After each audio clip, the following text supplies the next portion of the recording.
Wyoming Territory, 1879. The wind howled over the plains outside Rawlins as the auctioneer's gavel slammed down and the crowd murmured, not over cattle or wagons, but over a young woman standing beside a broken cart and a battered trunk. Next up, one strong, healthy widow, age 23. No debts, no husband, no kin. Who'll take her in? The auctioneer barked, voice dry as the dust swirling off Main Street.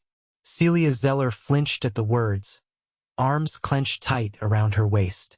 Her dress was torn at the hem, her boots cracked. The fire that took the homestead 2 weeks ago had taken everything else: her husband, her parents, and the last of her hope. The law had deemed her a burden on county resources.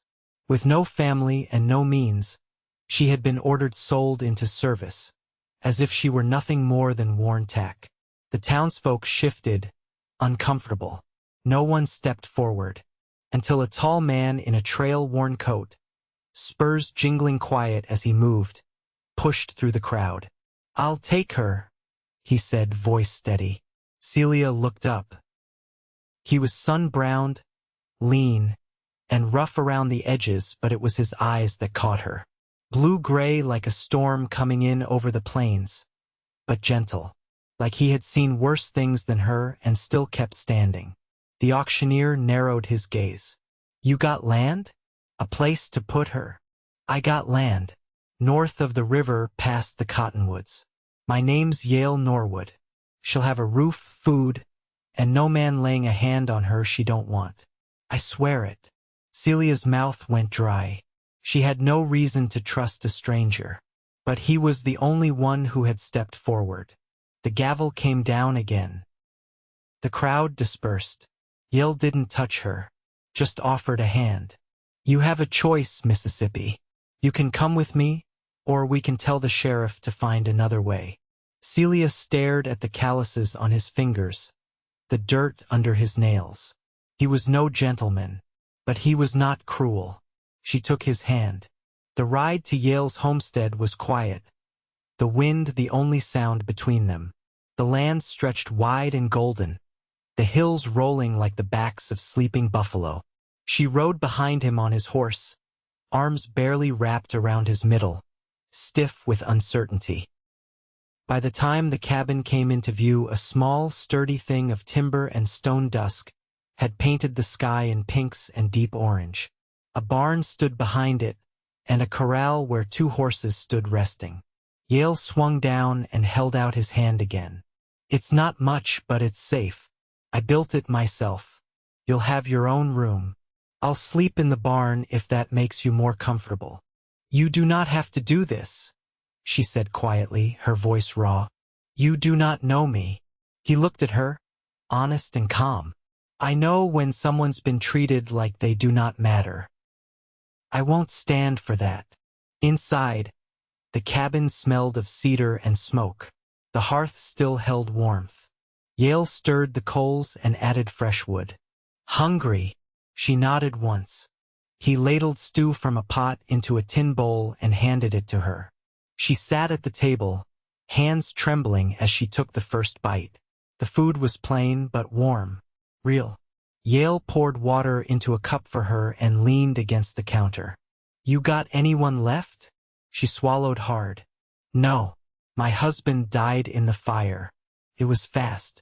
He went in to get my father out. Neither came back. He did not ask for more."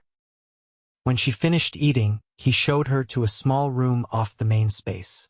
A bed with a quilt, a wash basin, a window overlooking the trees. "Door locks from the inside," he said. "Sleep as long as you need." She turned toward him. "Why are you being so kind?" His eyes softened. "Because no one should be sold like that. And because I meant it when I said you'll never be alone again." The next few days passed slow and quiet. Celia helped with the garden, mended what clothes she could salvage, and listened as Yale spoke softly to the horses each morning. He gave her space but not distance. She found comfort in his steady presence, how he always asked before touching anything that was hers, how he never looked at her like she owed him something. One afternoon, As she hung linens in the breeze, a wagon rumbled up the trail. Yale stepped out from the barn, wiping his hands on a rag. Celia froze when she saw the man climb down a banker from town. The same man who had once tried to buy her during the auction. "You got no claim to her," Yale said sharply before the man could speak. "She is under my protection now. She is not property," the man snapped. "But the county says she is supposed to work off her debt. You cannot just take her." "I did not take her," Yale said, stepping between them. "I gave her a choice, and she chose. Now get off my land." The man hesitated, then sneered. "You are just a drifter with a patch of dirt. She'll leave you, same as anyone would." Yale's jaw tightened. "We will see." The man climbed back in the wagon and rode off. Celia stood silent until Yale turned. "I am sorry," she said. "You do not owe me an apology." He stepped closer, not touching, just looking at her with that same steady calm. "You are not something to fight over. You are a person. You get to decide what happens next." Her throat tightened. "What if I do not know what I want yet? Then I will wait. As long as you need." She looked down at her hands, then back at him. "I do not want to be alone again." His voice was low. "You never will be." That night, a storm rolled in. Thunder cracked over the hills. Wind rattled the shutters. Celia woke gasping, the memory of fire and smoke choking her lungs. She stumbled out of bed, heart pounding. Yale was already at her door, shirt half buttoned, concern in his eyes. "You all right?" She shook her head. "I cannot be in that room. The walls, I feel trapped." He nodded once and stepped aside. "Come sit by the fire." She wrapped a blanket around herself and sat on the floor, knees pulled to her chest. Yale stoked the flames and sat nearby, not close, not far. "Tell me something," she said after a long silence. "Anything." "My mother was a teacher," he said. "Taught me how to read. She died when I was 16. I left home a week after. Been writing ever since." "Why did you stop writing?" He looked at her, the firelight warm on his face. "Because I saw a woman in town being treated like livestock, and I could not ride past it." She looked at him then, really looked. "You saved me." He shook his head. "Maybe I just gave you room to save yourself." Slowly, she leaned into his side. He did not move, did not startle. Just slipped an arm around her shoulders, careful and sure. She closed her eyes. For the first time in weeks, she slept without dreams. The snow came early that year. It began with a hush, fine flakes falling soft as ash, drifting through the cottonwoods, clinging to the fence rails and the roof shingles. By morning, the world outside the cabin was a quiet, white hush, the kind that made you move slower, speak softer. Celia stood at the window, arms folded over her apron, watching Yale lead the horses from the barn to the lean-to, where they'd be better sheltered from the wind. A scarf was tied over his mouth, and snow clung to his coat shoulders. He moved with the unhurried calm of someone who knew the land and all its moods. She didn't understand how a man who looked like he belonged to the road could move through a storm like he'd been born in it. She didn't ask to go with him. He hadn't asked either. That was one of the things she was beginning to understand about him. When he came back inside, he stomped off the snow and hung his coat near the hearth.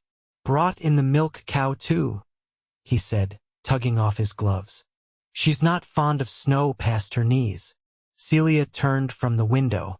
"She has sense." Yale's mouth tilted, not quite into a smile. "That she does."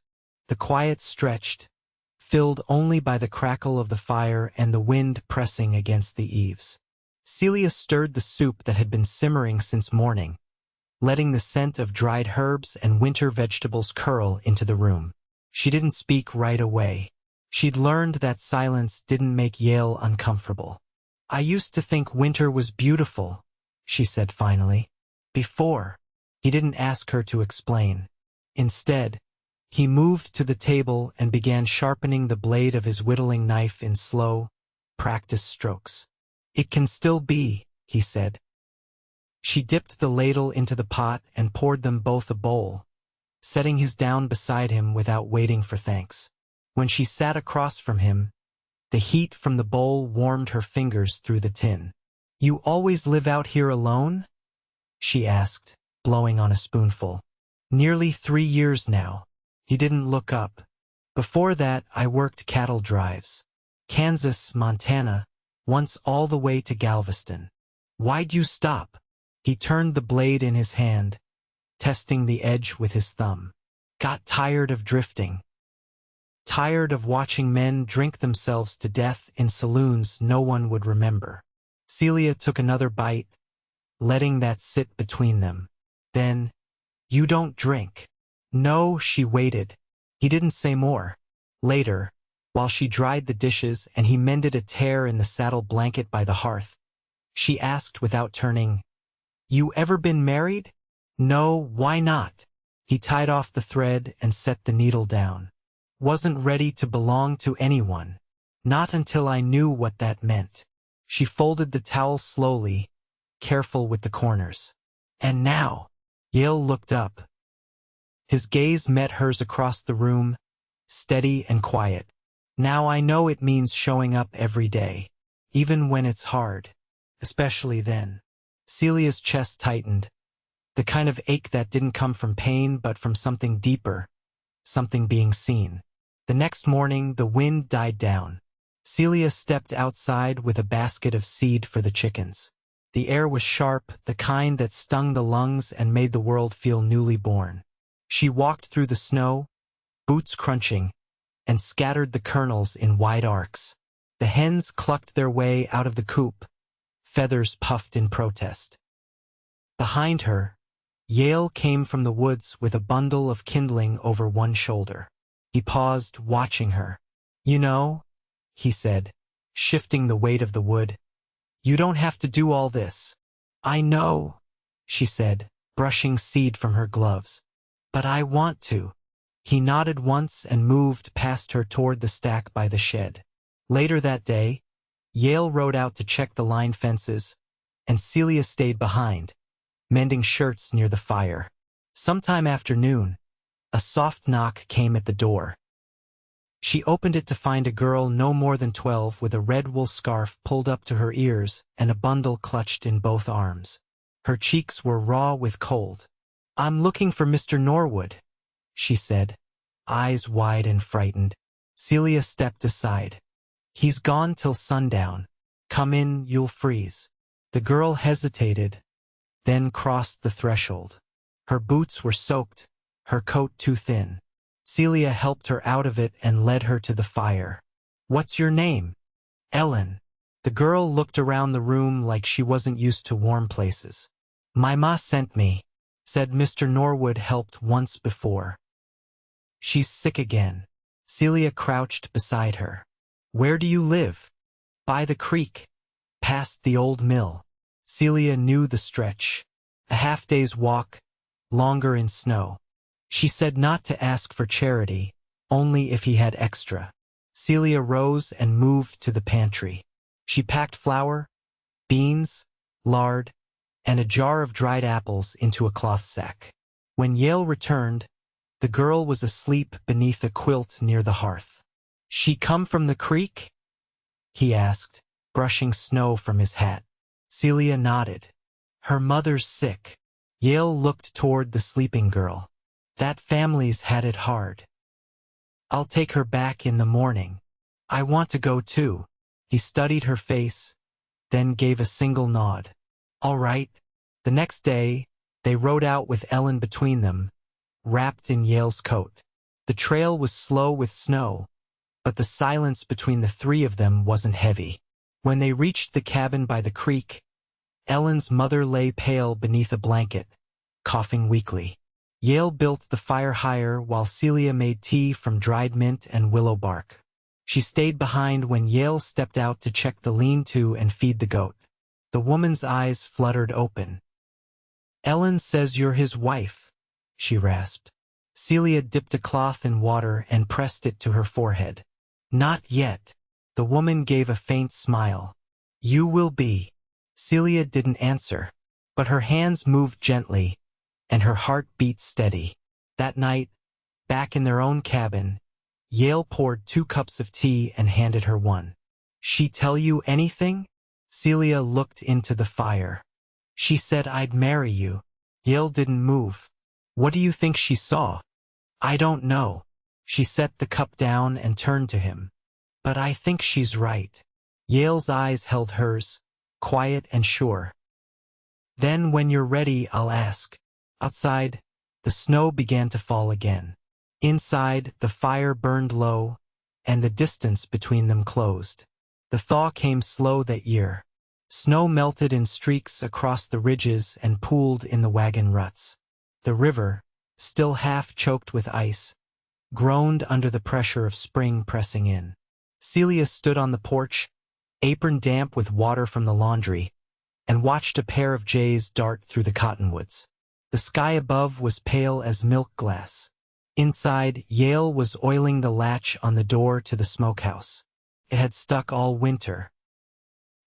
He'd said nothing about the trouble it gave him with his shoulder, but she'd seen the way he rolled it afterward, trying not to wince. You favor that arm, she said, not turning from the trees. He didn't deny it. Took a bullet there, long time back. Kansas line. I was working a herd that didn't belong to me, turns out. Why would you risk that? I was 20 and stupid. I thought I had something to prove. She glanced over her shoulder. And now I know better than to chase things that don't hold. Celia folded the last of the laundry and came inside. The cabin was warmer than the air outside, but it wasn't just the hearth. Something between them had settled since the night they rode out to the creek, like the land itself had taken a breath. At the table, she unwrapped a parcel she'd traded for at the mercantile. A length of deep blue calico printed with tiny white sprigs. Yale raised a brow. For a dress, she said. For Sunday. He leaned a hip against the counter, the corners of his mouth lifting just enough. Didn't realize the preacher was coming back through. He's not. But I'd still like to look decent. Then you will. She cut the fabric carefully, laying the pattern pieces she'd drawn on scrap paper. He didn't offer help, just stayed nearby, whittling a slender piece of pine into the shape of a bird. Around midday a knock came, not hurried but not neighborly either. Yale opened the door to a man wrapped in a buffalo hide coat, hat pulled low, clean-shaven with a face too smooth for this country. You Norwood? Yale nodded. The man stepped inside uninvited, boots dripping melt onto the floor. Name's Clarence Dobb. I'm with the land office out of Cheyenne. Got word you've been taking on dependents without license. Celia stiffened. Yale didn't blink. She's not a dependent. She's my intended. Dobb looked Celia over, like she was a crate needing transport. That's so? It is, Celia said, voice flat. You filed papers? We will. Soon as the circuit judge passes through. Dobb sniffed. You've got a year to prove the soil's been cultivated. Otherwise the claim reverts. Yale's jaw worked. It's been worked. She's helped. Celia stepped forward. We've got ledger entries and seed orders. You want to see them? Dobb hesitated, glancing between them. I'll be back in 2 months. You better be where you say you're going. Once he left, Celia shut the door hard behind him. He didn't come to check soil. No, Yale said, setting the bird carving on the mantel. He came to scare us. Celia picked up the carving. It was rough still, the wings unfinished, but the curve of the beak was careful. Is this for me? If you want it. I do. She held it close, then met his eyes. You didn't flinch when you said I was your intended. I meant it. She studied the firelight dancing along the mantel's edge. I don't want to marry because it keeps the land. He crossed the room, slow, boots creaking on the planks. Neither do I. Celia ran a thumb along the carving's edge. Then let's marry because we want to. Yale's voice was quiet. When? Soon as the judge passes through. He reached for her hand, then not with urgency, but with the steadiness she'd come to trust. Her fingers curled into his.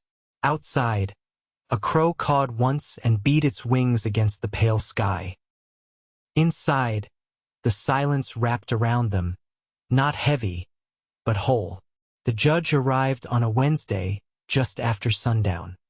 His wagon creaked in over the ridge with a lantern swinging from the axle and a wool blanket draped over his knees. He was an older man with a stoop to his back and tobacco stains on his fingers. When he climbed down, he didn't bother knocking, just tipped his hat and said, I hear there's a couple with good reason to make things proper. Yale nodded once and stepped aside, letting the judge into the cabin. Celia had already set 2 mugs of coffee on the table and pulled the spare chair from the corner. She had braided her hair that morning, tight and neat, though her hands had trembled a little at the start. I don't ask for rings, the judge said, warming his hands by the fire. Only truth and a steady answer. They stood before him, not touching. The cabin was quiet save for the wind pushing softly at the shutters. No one spoke until the judge cleared his throat. Yale Norwood. Do you take this woman beside you, Celia Marie Zeller, to be your lawfully wedded wife, with the weight and work that comes with it? Yale didn't look at the judge. He looked at her. I do.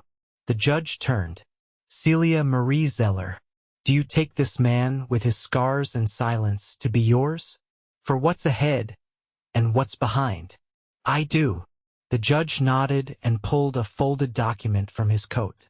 Then, by the authority of the Wyoming Territory, and the trust of the people who still know what a man's word should mean, I say you're wed. He handed Yale the paper.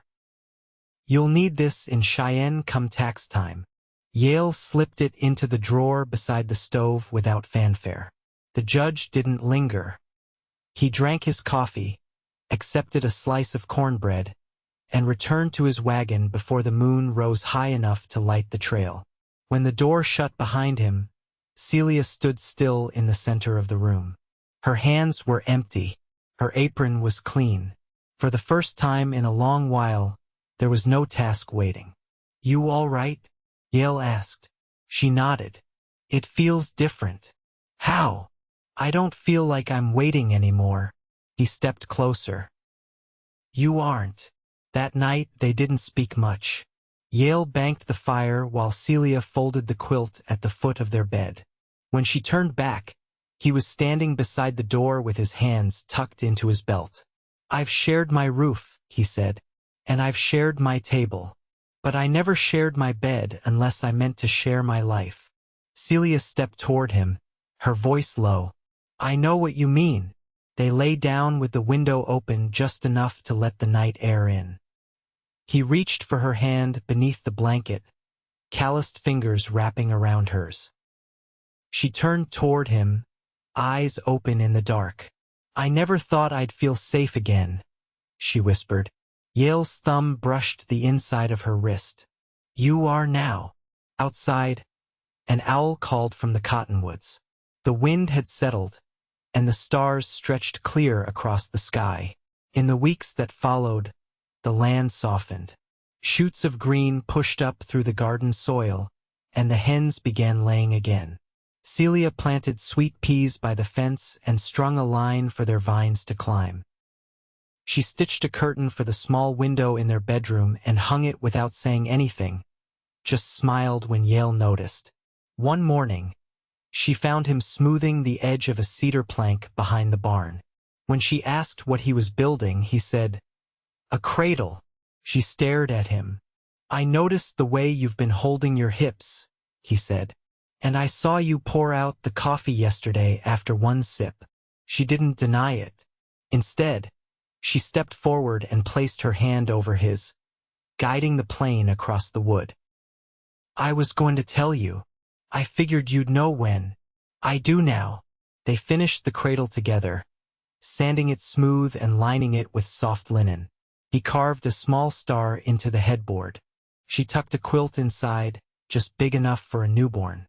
That evening, as they sat on the porch watching the sun fold itself behind the hills, Celia leaned her head against his shoulder. I used to think I was just surviving. You're not anymore. No, she said. Now I'm living. Yale wrapped his arm around her, pulling her close, and the last of the light caught in her hair, catching gold where it had once been ash. The land around them breathed easy, and for the first time they both did too. The baby came in late September, just as the aspens turned gold and the wind began to carry the smell of dry grass and distant wood smoke. Celia labored through the night with Yale at her side, his hands steady against hers while the midwife worked by firelight. No panic, no noise, only the sound of her breath, and Yale murmuring low assurances she could barely hear but held onto like rope through a storm. By dawn it was over. A girl, strong-lunged and red-faced, with a patch of dark hair and her mother's narrow fingers. Celia held her close, damp curls clinging to her temple, and Yale brushed his thumb along the child's cheek without a word. The midwife cleaned up and left quietly, her footsteps soft as she crossed the porch. Celia rested her head against Yale's chest as he sat beside her on the bed, the baby cradled between them. I want to name her Ruth, she said, voice hoarse with exhaustion. For my mother. Yale nodded once. Ruth Norwood. He said it like it already belonged to the land. They didn't sleep, not really. They stayed in the quiet of the room, listening to the baby's breathing, the low wind rattling the oat stalks outside. The world had narrowed to the warmth between their hands and the little weight of new life tucked in the crook of Celia's arm. By mid-morning, Yale brought in water heated on the stove and helped her wash. He moved carefully, not because she was fragile, but because he knew exactly where the ache lived. She didn't need to explain. He simply steadied her with one arm while she cleaned the sweat from her neck and face, holding the basin without being asked. That afternoon, a knock came. Yale opened the door to find Mrs. Wilkins from the nearby homestead, holding a parcel wrapped in muslin. I figured you could use a bit of bread and a few hands for the week, she said, stepping inside without waiting for permission. Celia blinked back tears when she saw the fresh loaves and bundles of folded linen. They never asked how she knew. Some things passed between women without needing words.